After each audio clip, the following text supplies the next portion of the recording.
Olá! Começa agora mais um episódio do Agir Sustentável e hoje nós vamos para a fazenda. Vamos descobrir se o agro, além de tech e pop, também é sustentável no Brasil? A gente conta essa história depois da vinheta.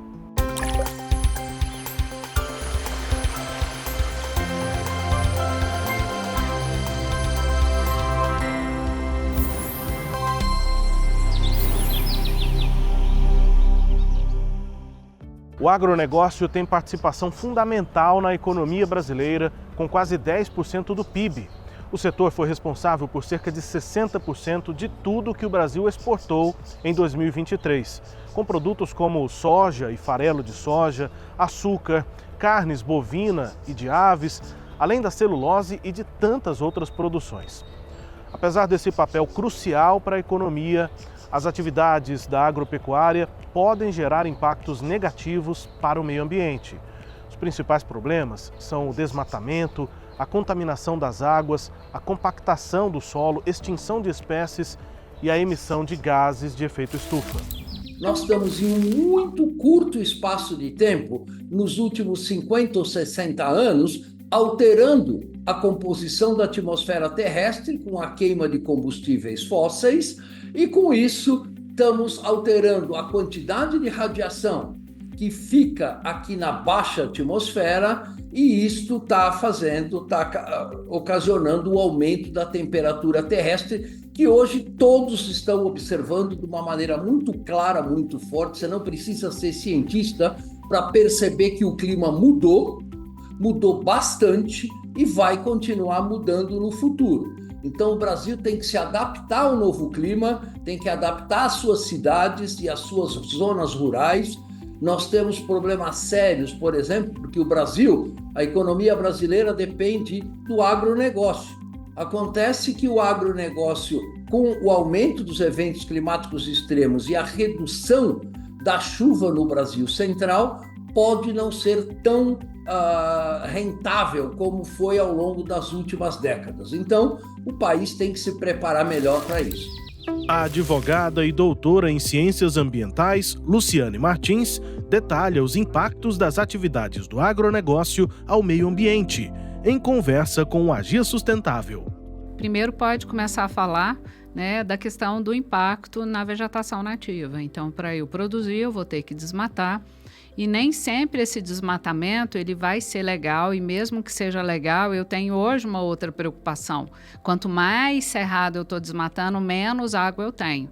Então, tanto o período de chuva já está cientificamente comprovado que a gente já tem um atraso de quase 1 mês e meio no período chuvoso aqui, isso é fundamental para a nossa produção, quanto os nossos rios estão secando, e os rios estão secando porque a gente está tirando a vegetação nativa, primeiro ponto. Segundo, aí a gente vai fazer monocultura, Então, o que está realmente em voga atualmente pela questão da rentabilidade? Não está errado, só que a gente vai fazer monocultura e isso vai trazer uma outra questão. Eu tenho que colocar mais produtos químicos, que a gente vai chamar de agrotóxico, para poder evitar as pragas, porque é uma monocultura. E aí o que acontece? A gente também está se envenenando. E além dessa questão da monocultura, também tem a pecuária, né, doutora? Também tem o impacto da pecuária. Isso, a pecuária a gente vai ter também o impacto, a questão do desmatamento, e talvez eu diria, a gente ainda tem que melhorar, Não é que a questão ambiental não pode estar desatrelada como se fosse inimiga do produtor rural, não. A gente tem que juntar essas duas coisas para descobrir boas práticas possíveis. No caso da pecuária, especificamente, a gente ainda tem uma produtividade muito baixa por área. Então, assim, por que não a gente conseguir aumentar o número de cabeças por hectare para a gente poder liberar áreas para plantio agrícola, Isso hoje é uma tendência. Então, a gente pensar em outras formas de criação, principalmente de gado bovino, que eu utilize menos área, que eu vá precisar desmatar menos e que eu possa liberar áreas para a agricultura. Então, isso é um ponto importante, a gente começar a repensar, porque essa forma tradicional de produção, ela agora está chegando num ponto que a gente chama de turning point, A gente está passando por um ponto irreversível, onde eu não vou poder voltar para trás e falar, ai, peraí, deixa eu voltar com a água que eu tinha aqui, a questão, né, da utilização de agrotóxico. Não, a gente tem que repensar isso. E me parece que o próprio setor produtivo já está entendendo essa necessidade, né? Sim. E aí, dos problemas que a senhora citou, surgem exatamente as possibilidades, né? A monocultura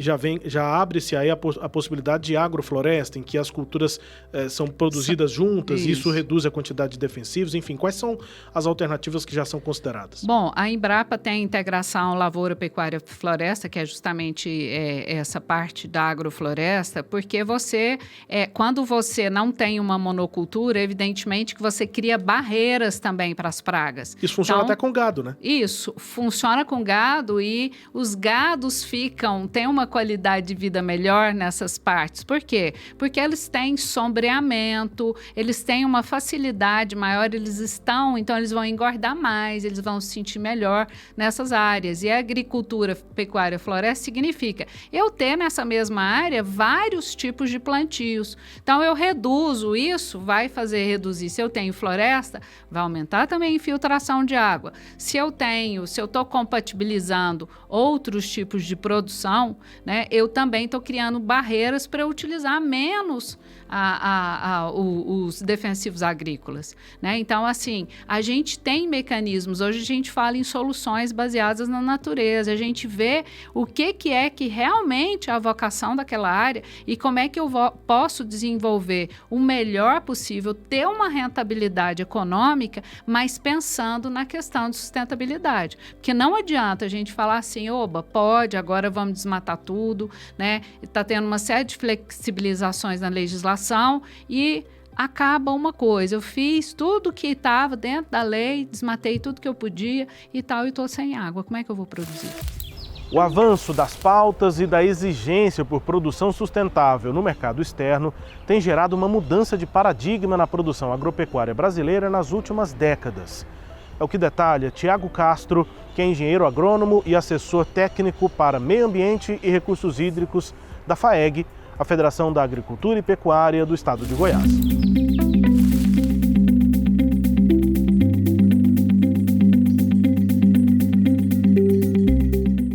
O produtor rural, ele sempre foi um defensor do meio ambiente, Rubens.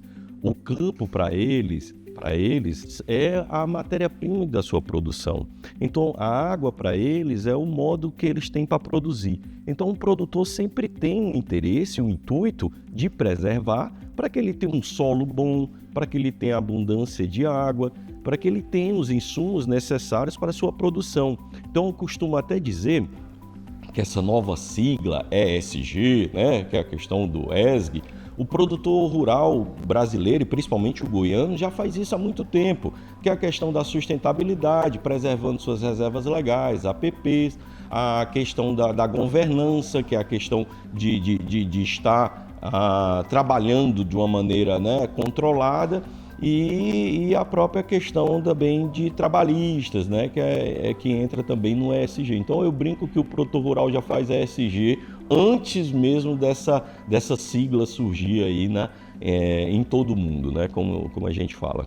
Tiago admite que ainda há desmatamento ilegal e que esse é um problema para a imagem do agronegócio brasileiro. A Amazônia, ela tende a ter um potencial maior, né, de abertura de novas áreas, e também a região do Mato Piba, né, Maranhão, Tocantins, né, Pará e Bahia, que são novas áreas que precisaram aí de aberturas. Mas o que vale a gente sempre frisar do território nacional, e aí não são dados meus, são dados da própria Embrapa territorial, o Brasil preserva aí, tem área de preservação de mais de 66% do nosso território.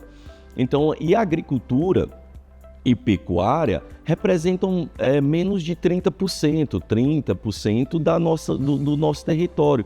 Então, se nós observarmos, ainda é insignificante, pegando todo o território nacional, do que a gente tem como produção. Nós somos muito mais eficientes do que grandes, né, em extensão de área. A gente carrega um pouco essa imagem, né, da questão do desmatamento, mas se nós levarmos em consideração que que os desmatamentos só vão acontecer em áreas de vegetação, vai sempre estar realmente, em sua grande maioria, dentro das propriedades rurais. O que nós nos preocupamos é com a questão do desmatamento ilegal, aquele que não tem autorização dos órgãos ambientais. Então, o nosso intuito é orientar o produtor que busque uma assistência técnica, busque um meio legal para que ele possa estar fazendo a abertura de suas áreas, se couber, baseado no nosso Código Florestal. E aí essa imagem a gente sempre tenta desmistificar.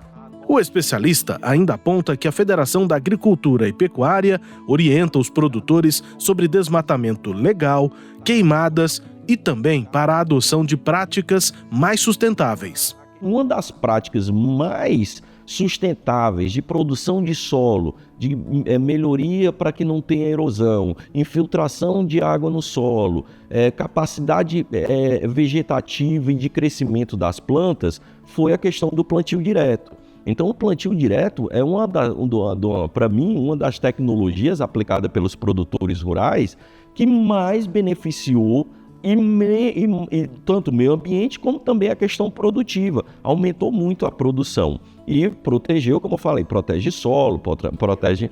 O plantio direto é plantar em cima daquela palhada. Então o produtor não fazia mais o que se fazia antigamente, aquele gradeamento para a limpeza da área, deixar o solo exposto. O produtor faz a colheita, derruba aquele material, incorpora esse material no solo, então vai ficar uma palhada no solo. Esse solo, quando acontece uma chuva, vai ficar mais úmido e por mais tempo, protegido, cria uma microbiota interessante para a produção agrícola, protege as sementes, bem como também ajuda a questão de, quando chover, não carregar a água no solo e causando a conhecida erosão. Então, o plantio direto, para mim, é uma das práticas que 90% dos produtores de soja e milho no estado aqui praticam. A segunda, que é uma tecnologia também não tão nova, mas que vem sendo difundida, que são as integrações. Integração lavoura, pecuária, floresta, né? Que você faz a integração produtiva, né, de uma lavoura com a questão florestal, e você tem aí duas demandas produtivas, você tem uma lavoura e depois a madeira para estar comercializando. Ou então a integração pecuária-floresta, né, que pode ser também somente a questão de produção de gado, né, num pasto, também com árvores, melhorando o bem-estar animal. Então essas duas são uma das práticas que eu vejo assim, que mais tem que ser intensificada para a melhoria da questão não somente produtiva, mas de preservação também do meio ambiente e de todo o ecossistema produtivo dentro das propriedades rurais. Mas vamos entender como esses conceitos e técnicas são aplicados na prática.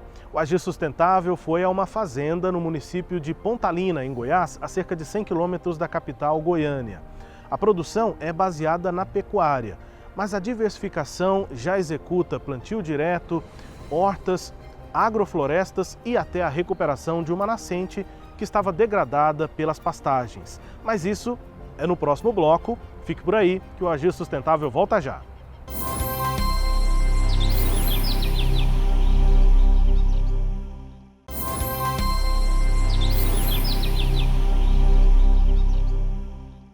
Do alto dá para ver a dimensão dessa diferença entre uma área de pastagem e as florestas da fazenda Aguapé, na zona rural de Pontalina, região sul de Goiás, a cerca de 100 quilômetros da capital Goiânia. A fazenda tem ampla produção de pecuária de corte, mas também escolheu reduzir o impacto ambiental e aumentar a produção de alimentos. Com duas agroflorestas, uma temperada, outra tropical, e também uma horta orgânica, além da produção de ervas medicinais e a recuperação de uma nascente. A gente vai entender todas essas possibilidades, alternativas para a produção rural, aqui na Fazenda Aguapé, com o Murilo Arantes, que é biólogo e sócio fundador da Agrosintropia, uma empresa de consultoria que presta exatamente esse tipo de auxílio para a produção rural sustentável. Murilo, muito obrigado pela trazer a gente aqui, pela visita aqui à fazenda. E o que a gente vai entender aqui?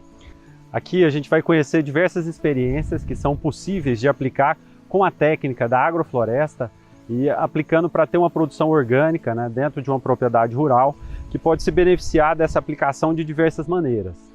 Pois é, o que a gente pode ter como impacto, né? Isso reduz essa pegada, digamos assim, da fazenda? Sim. Ao se plantar qualquer área para produção de alimentos, com a agrofloresta a gente pode incorporar essa técnica que é inspirada na própria natureza, nas florestas, e com isso reduzir o impacto por não utilizar nenhum tipo de defensivo químico, né, de nenhum tipo de agrotóxico, e também pela otimização do uso da água. Então esse impacto local é muito importante porque beneficia todo o ecossistema e produz alimentos também. Eu citei aqui, a gente tem muita coisa, a gente vai mostrar tudo isso pra gente. Sim, a gente vai em todas essas experiências aqui. Então vamos lá.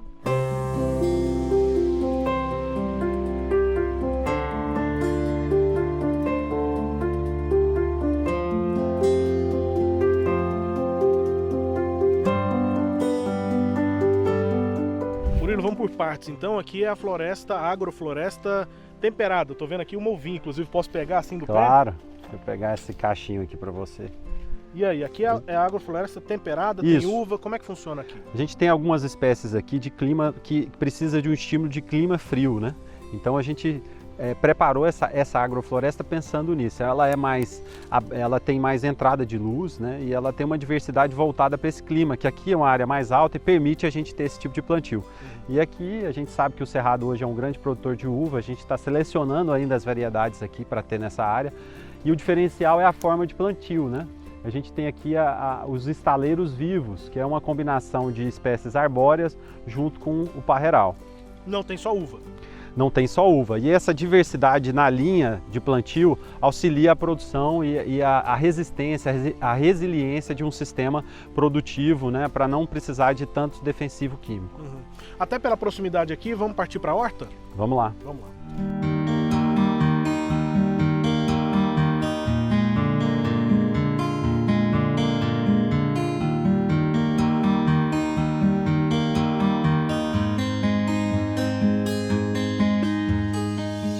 Aqui nós temos uma horta agroecológica em que a gente aplica esses princípios da floresta no cultivo de hortaliças. Então o solo é coberto, então tem uma camada de matéria orgânica aqui que é fundamental para manter a umidade do solo no canteiro. A gente traz essa biodiversidade também para o canteiro, não fazemos canteiros com apenas uma cultura. Nós temos aqui no caso rúcula com alfaces, né? Em outros canteiros a gente tem couve-flor, brócolis juntos, né? Sempre colocando 3 ou 4 espécies em cada canteiro. E a adubação é feita orgânica, né, que possibilita então essa produção agroecológica, e a gente pode colher esses benefícios sem utilizar nenhum tipo de defensivo nesse caso. Com essa técnica, na produção de hortaliças, a gente tem também a restauração desse solo, né, que é um solo a gente vai estruturando esse solo de uma maneira bem eficiente.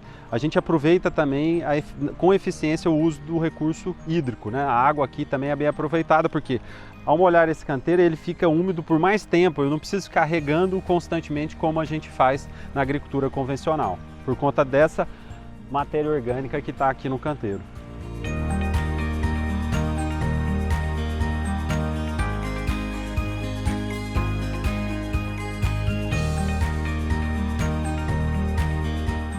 Uma das ações aqui na fazenda é a produção de ervas medicinais. E aí aqui quem explica pra gente é o Andrei, que é agrônomo. O que tem aqui e por que a importância disso, Andrei? Então, nós temos aqui mais de 60 espécies medicinais e aromáticas também. E esse é um resgate também que os proprietários buscaram ter, de ter as plantas medicinais no quintal de casa, como era antigamente. Então nós temos aqui alecrim do campo, alfazema, temos menta, hortelã, terramicina, uma diversidade de espécies medicinais, boldo, alguns tipos de boldo, para poder ter essa farmácia em casa, porque sempre antigamente as pessoas tinham a própria farmácia em casa. Então nós temos aqui também algumas espécies para poder fazer chá, como capim-cidreira, a melissa também, que é a erva cidreira, que é um pouco diferente. Então nós temos essa diversidade aqui, que é uma área que também segue os mesmos princípios e conceitos dos sistemas agroflorestais. Nós temos sucessão, nós temos espécies que gostam mais de sombra, espécies que gostam mais de sol, para poder ter essa diversidade. Um ponto interessante que é o quê? tem muitas abelhas, espécies aqui também que vêm aqui poder fazer a polinização por conta... Que a monocultura acaba com elas, né? Isso. Justamente por conta dessa parte aromática também, essa atratividade. Tem, por exemplo, a lavanda ali, eu estava olhando e já estavam alguns insetos assim ao redor por conta disso.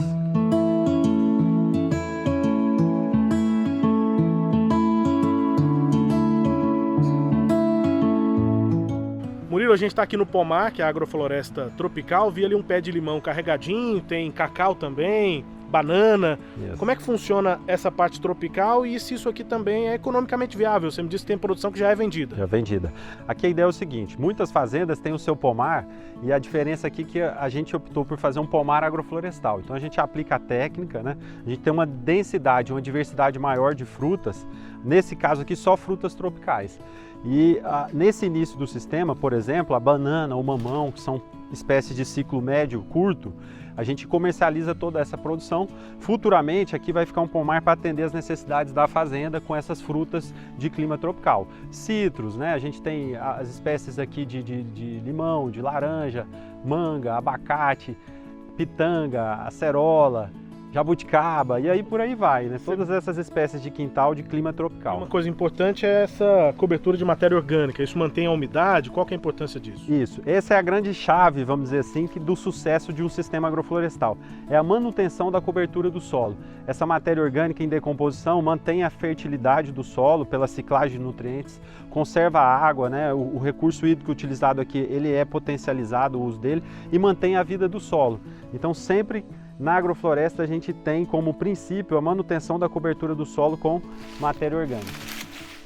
Depois das agroflorestas, da horta, falta só a gente contar a história de uma nascente que tem aqui também. Isso, a gente vai até lá para ver o que pode ser feito para restaurar uma área que já foi um nascedouro de água, né, que a gente pretende restaurar aqui na fazenda. Vamos finalizar lá na nascente. Antes de conhecer o trabalho de recuperação da nascente, a gente passa pela produção comercial de café.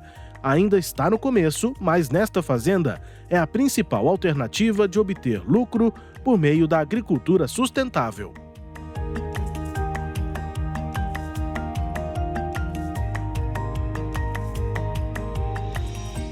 Murilo, a gente está vendo aqui atrás, né, uma área verde, nesse fundo de vale, né, nessa baixada, o que parece ser um córrego, né, uma área de nascente, mas essa nascente está praticamente seca, há um trabalho aqui para recuperar essa carga de água. Isso, aqui a gente está aplicando a técnica do conhecimento agroflorestal para restauração de um ambiente florestal com o objetivo de restaurar uma nascente seca. Então esse trabalho, né, na área de recarga da nascente, a gente fazer essa restauração é muito importante. Então aqui é um exemplo prático de como a agrofloresta pode também contribuir para a conservação dos recursos hídricos dentro de uma propriedade rural.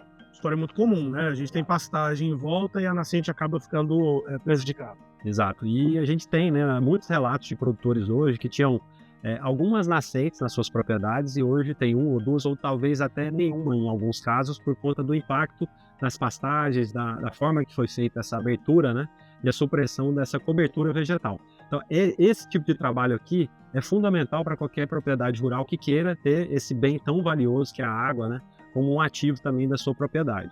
Murilo, só para a gente já encerrando, a gente disse que ia terminar aqui na nascente, para que quem está nos assistindo também entenda, né? A Agrosintropia é uma empresa pioneira nesse mercado de prestar consultoria para fazendas, para o ambiente rural, mas de maneira sustentável. Exato, é uma empresa goiana, né? A gente surgiu em 2016 essa proposta de levar uma alternativa para a produção agrícola, rural e também com algumas alternativas para atendimento das necessidades urbanas.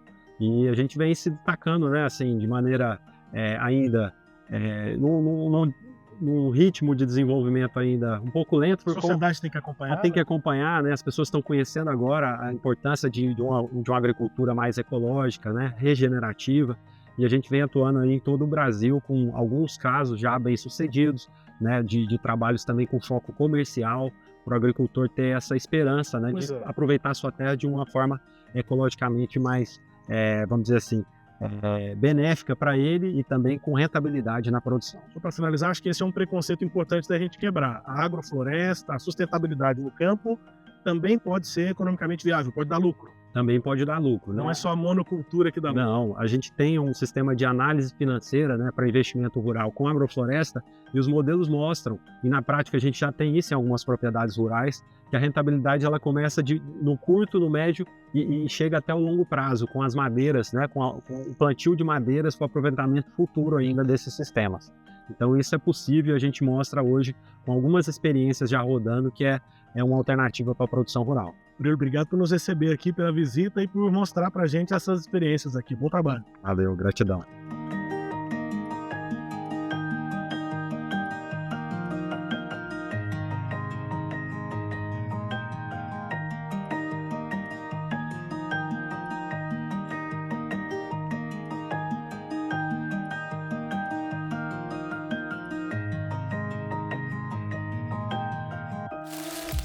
E com um exemplo prático de como o agronegócio pode ter uma relação mais saudável com o meio ambiente, a gente encerra este episódio e também a primeira temporada do Agir Sustentável.